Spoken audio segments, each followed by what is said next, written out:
This is Andrea Askowitz of Writing Class Radio. Our submission period is now open. Send us your best personal story, 1,200 to 1,500 words on any topic. Please check our submission guidelines at writingclassradio.com. We pay. This is Writing Class Radio, where you'll hear true personal stories from the students in our class and learn a little bit about how to write your own stories. I'm Allison Langer, a student in the class. I'm Andrea Askowitz, the teacher of the class. Together, we produce this podcast, which is equal parts heart and art. By heart, we mean the truth in a story. By art, we mean the craft of writing. No matter what's going on in our lives, writing class is where we tell the truth. It's where we work out our shit and figure out who we are. Our show aims to bring you into our class so you can experience the magic of what we experience. Okay, I know I just said magic, but that's what it is.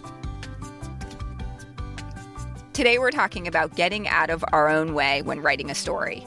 The writing process starts with getting the truth on paper. We write about situations or problems we're dealing with or have dealt with, something we're still trying to understand or resolve.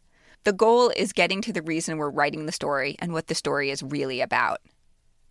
I'm a huge believer in writing and rewriting. That's my process. A first draft is usually shit.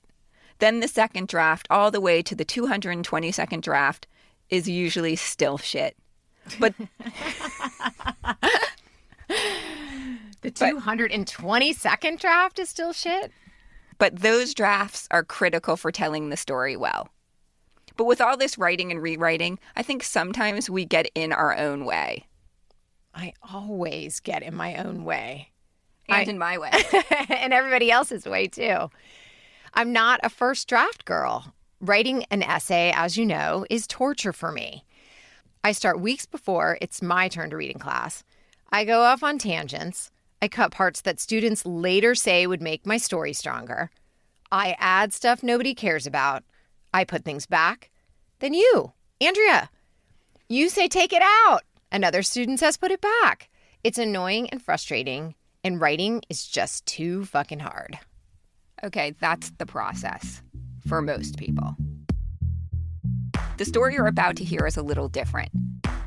You may remember student Misha Mehrel from a few episodes ago where he read a story about Hurricane Irma, or from an episode called Comfort Zone where he told a story about his hairy ass. If you want to go back and listen, we'll list the Misha episodes on our show notes. Misha brought his piece to class a couple of weeks ago. When Allison and I heard him read it for the first time, we were pissed and jealous. One of our students said, "I quit." Here's Misha reading his piece, Bad Breath.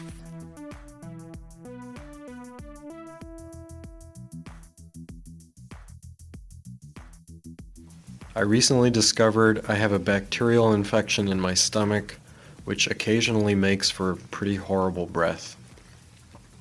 It's called H. pylori. Sometimes my girlfriend Maya will recoil when I kiss her. Ooh. What? I'll say. Is it my breath? Is it bad? She thinks for a second. It's not like bad. It's like when you eat something and it doesn't sit well in your stomach. It's like coming from your gut. Like something is dying down there. It just kind of smells like shit. Okay, I'll say. I got it. Thanks. I'd caught whiffs of this for years. I think it started in my teens. I'm 27 now, and it seems to have gotten worse. My friends and my family have been mentioning it more often. I floss daily, brush 2 or 3 times a day, but the breath thing seems totally arbitrary. Sometimes I'll brush, floss, and gargle mouthwash, but there it is. Shit dying animal from my gut smell. Along with the smell, I've had a kind of bubbly feeling in my stomach. I've had these symptoms for a while, but they've been getting significantly worse ever since my dad got diagnosed with gallbladder cancer 9 months ago. It was a freezing Saturday morning when I got the call. I was in my tiny apartment in Connecticut. He FaceTimed me from the hospital where the night before he'd had his gallbladder removed. I can't remember all the words, but it went something like, I have some bad news. Stage 4. It's spread. Not good.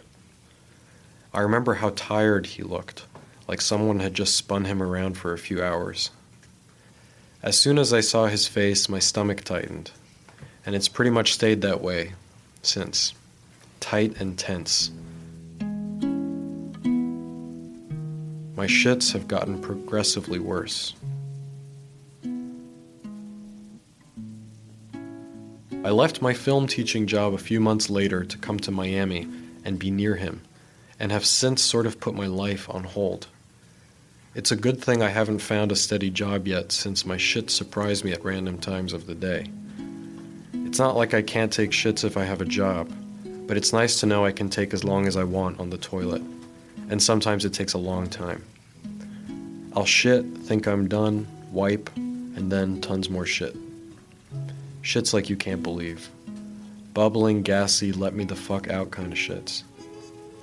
I'm certain it comes from the stress of seeing my dad fight for his life, all the ways it's infected my mom and him. He's a beloved dermatologist, but the chemo fucks with his ability to do surgery, his favorite part of the job, so he can't work anymore. He was an exercise freak, 40 miles a day on the bicycle at 4 a.m., 70 miles on Sundays, then a 5K jog, then a full day of work. He can't do that anymore. He does what he can, fights like a beast. Sometimes he plays tennis the day after chemo, really chasing the balls down. He's even started cycling once a week, 20-some miles. But it wears on him that he can't exercise as much as he used to, that he's gained weight. He hates that his hair has thinned. He hates the nausea. He hates the steroids they give him to handle the nausea. They send him on an emotional roller coaster, weekly bouts of depression. It eats my mom up too, maybe more. She's started getting back to work as a couples therapist, but sometimes cancels on her clients, because even if it's only for a few hours, she hates leaving my dad alone. I can see that she's terrified of losing him. One night we sat in the parking lot of Publix, and she began to cry. My stomach tightened up so much I thought I was going to pass out. Going with my dad to treatments makes me queasy. From the early morning drives where his mind wanders, nervously grappling with the week he's facing, the chemo, the nausea, the fear, to the elevator up to the infusion, seeing sick and broken-looking people, my dad staring at them, holding his mouth shut, because if he doesn't, he might just scream.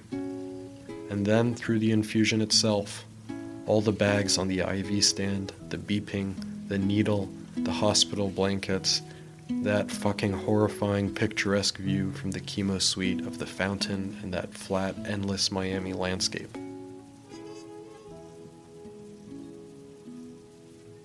I want to get up and smash my chair through that fucking window. I want to scream, but I don't. I hold it in, and later on I go to the bathroom and I take a painful shit.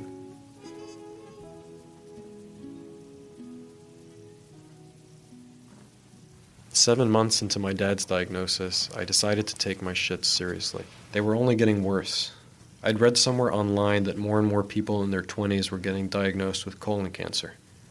I asked my dad for his GI guy's number, and I set up an appointment for an endoscopy and a colonoscopy, top and bottom. They told me I'd be drugged up and would need a chaperone to drive me home. My dad insisted on being the one.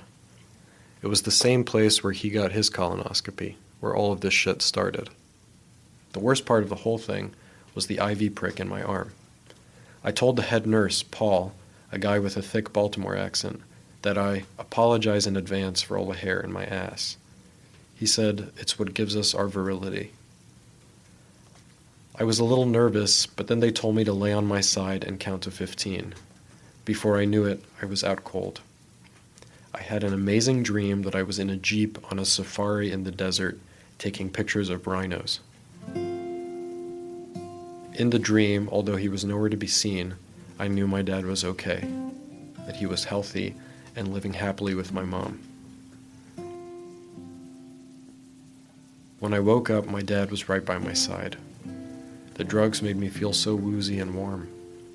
I told him about my dream, and he smiled and held my hand. Then I turned to the nurse and asked if I could get the anesthesia over the counter. They laughed, but I was serious. I hadn't slept that well in so long. My stomach was so calm and so at ease. The doctor, my dad's friend, reassured us that he saw nothing of concern, no cancerous polyps, nothing to worry about. We'll have more results in a few days. So a few days later, when I was alone at home, my dad texted me from chemo. Doctor texted me results. You have a bacteria infection. It's called H. pylori. Can cause ulcers. Explains breath and shits. We'll need antibiotics. Is it big deal? I asked. No big deal, he said. I imagined him sitting there, the poison coursing through his veins, trying to distract himself with anything, hating being so vulnerable, hating that he needs to do this. My mom by his side, trying to stay calm, even though she wants to tear her hair out and beat the shit out of every single nurse who doesn't give my dad their utmost attention and care. And there goes my stomach, bubbling and curdling. I texted him back. How's it going over there? Going fine, smooth. We'll be over soon. Good, I said. I love you, Dad. I love you too, he said. I hung up the phone and shoved my face into a pillow and screamed for so long that I felt a burn in the back of my throat, and then I lost my voice. Then I cried and screamed some more. I have a feeling that not letting the screams and all the tears out is what's making my shits worse. If it were easy, I would just do it. I'd scream in the hospital, I'd kick holes through windows, I'd cry in my mom and dad's arms all the time.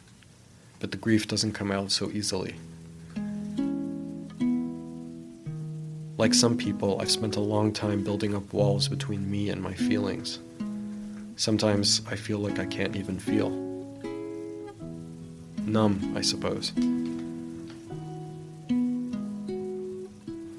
I believe that my stomach is reacting to this repression, that each time I swallow a scream, it turns into a nasty shit.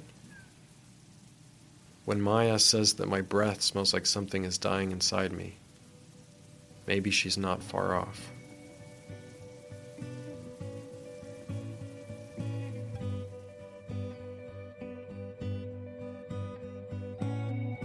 I will find the artist inside me. Now the walls are swaying and crumbling. That story is so beautiful. It felt so intimate. Usually in class, after a student reads, we go around the table and everyone gives feedback. This time the class had very few edits. I know this wasn't an easy story to write, so I asked Misha how he did it.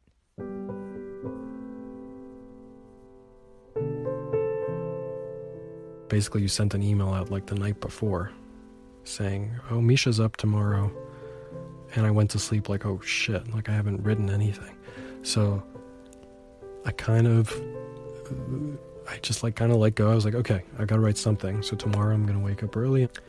And I sat and just kind of tried to tackle everything that felt, every thought, every fear that I was dealing with at the time, and just laid them out, just one after another. And I write by hand. So I just I was just one thing after another, like a list of things that are freaking me out at the time. Out of that list, Misha landed on his bad breath and diarrhea. So that's what I did. I spent 2-3 hours just vomiting on the page. Then I went over it and I just thought, okay, beginning, middle, end. How can I shape this story? Am I talking too much?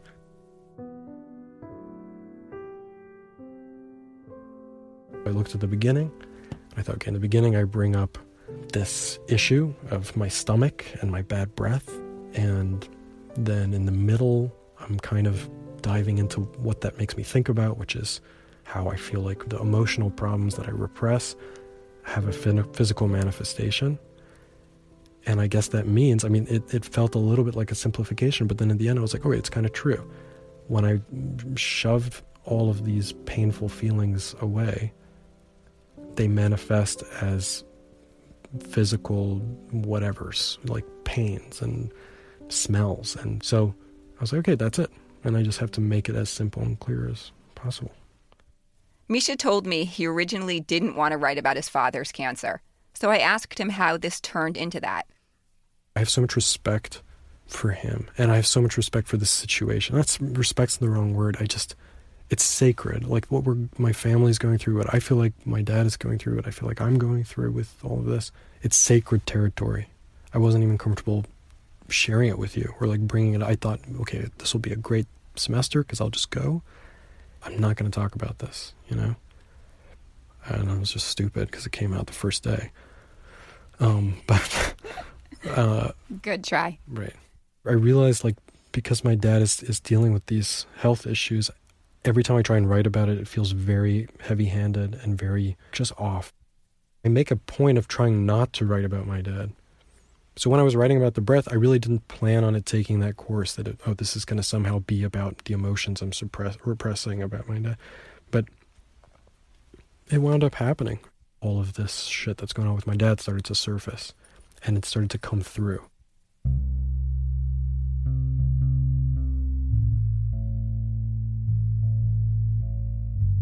I didn't have time to second guess myself. I didn't have time to censor any of these things. That's what happens in your class.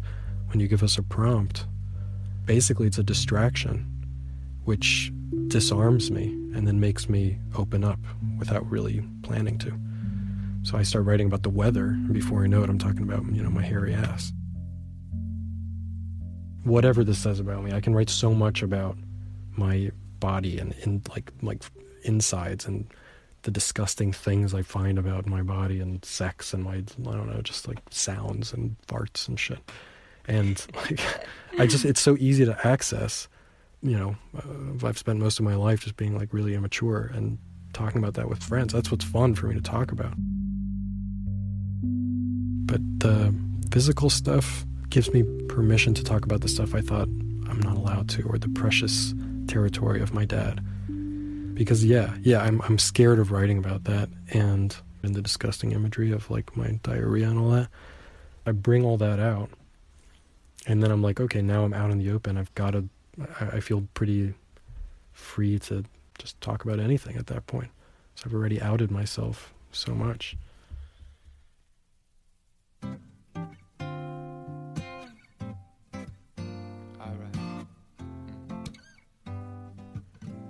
Writing physical descriptions first helped Misha get to the seriousness of his dad's situation. The descriptions were really vulnerable, too. Like after his insides were exposed, Misha felt like he could write about anything. I wouldn't say it was a trick exactly, but it sort of was. Writing about shit and bad breath gave Misha an entryway into writing about a really hard situation. The descriptions were also funny, which helped us, the listeners, with the seriousness of his dad's situation. So here's the takeaway. When writing about something sacred and scary, start by writing about something familiar and preferably gross. I don't mean gross exactly. I mean write about something base, something physical. That kind of writing can free you up. Here's a prompt idea, body odor. Here's another prompt idea, menstrual blood. See where that takes you.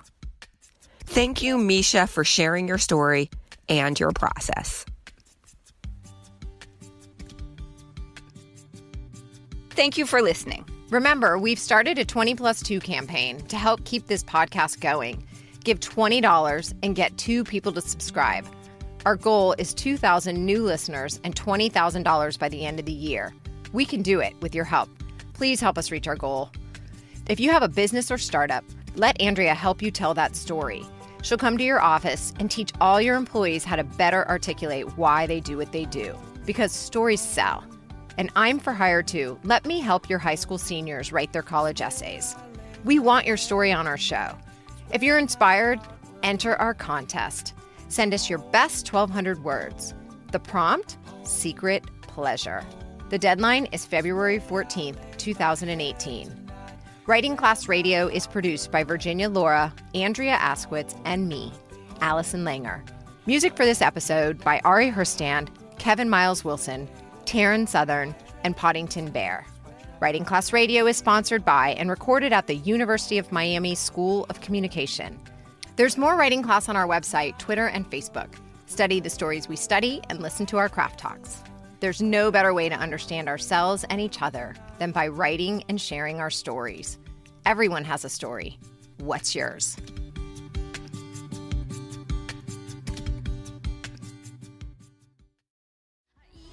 Veggies and fiber cereal, but nothing will dispose of all my raw material. I make myself a cup, 16 ounces of joe, and just like magic, it starts to flow. Gotta poo, I really gotta poo. A cup of joe always helps it all pass through.